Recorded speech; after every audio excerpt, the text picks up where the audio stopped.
मनोज विश्वाल ओडिशा रे गोटे दीर्घ दिन धरी गोटे शासन चलता खूब यही वर्ष 8 मास हम शासन अवसान घटी गोटे नीति नियम चलता तेणु नीति परिवर्तन हो विशेषकर धान मंडी व्यापक दुर्नीति होता जो कटनी छटनी नीति ठार आरंभ कर अधिकारी मानकर माने निज इच्छा मर्जी से कार्यक्रम चलता सब बर्तमान बंद कराई जो तार सफर साधारण चाषी टी होती खूब अल्प दिन भर तार समाधान हम ये दाबी नहीं आम मान तरफ आम नेता हिमांशु महांती तरफ दाबी पत्र दिगला माननीय तहसीलदार को ब्लॉक बहुत समस्या नहीं आज वीडियो पाखे आलोचना करागला साधारण जनता पाखे जनता जो साधारण जनता जहाँ अभियोग ता केमती पूर्ण हम से पदक्षेप निजीव प्रतिश्रुति देले चाषी समस्या सब जाए बड़ समस्या चाषी ठार आप 10 किलो नौ धान कौन पे नौ मो प्रथम अभियोग था से द्वितीय अभियोग होपण विधिवत भाव में नौना जो मिलर लोकंर मिलर चलती कि मुझे 8 दिन सार को समय देती 8 दिन भर जदि कार्यानुष्ठान न नियंती ताले कार्यानुष्ठान ग्रहण करने आम आंदोलन कलु आम आज आसी ब्लॉक को ब्लॉक एडिशनल तहसील कथा तहसीलदार ना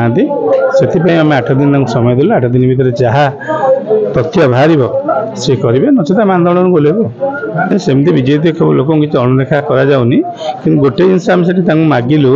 जे आमर जो कौटी कौन काम कर पंचायत केते काम कराई से पंचायत केते काम हो लोक कर तथ्य देवाई आम मागी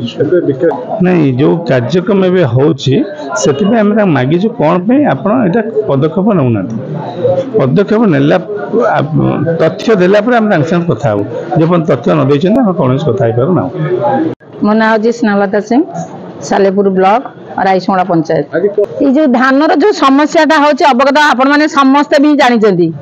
केते काट नौ कौन होते दुर्नीति होची तेणु से तहसीलदार पाखक आसी से गुड़िक माने से जोड़ा दुर्नीति होची से विषय कहिया अवश्य तहसीलदार अवगत निश्चित थे किंतु घर मालिक जिते मंडीर मालिक से अवगत नथिबे केंती अवगत अच्छी किंतु आमे तांको पुनी सेकेंड थर पाई अवगत करने आसलु तो न शुणिले आगामी दिन में पाल ये पकई गोटे दामिका पाल आणबू पाल पकईके आम बसबू जो जाके आम समस्यार समाधान न होईची से पर्यंत सबू भाई भौणी चाषी आम जिते चाषी समस्त आसिक ये बसबू जदि न्यायटा होची समस्त हो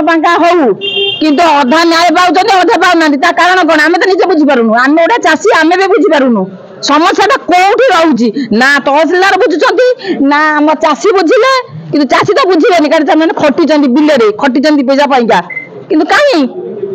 मिलर जदि काटिला 5 किली आउ गोटा मिलर काटिला 8 किली आ चाषी मैंने मरिए ना बचे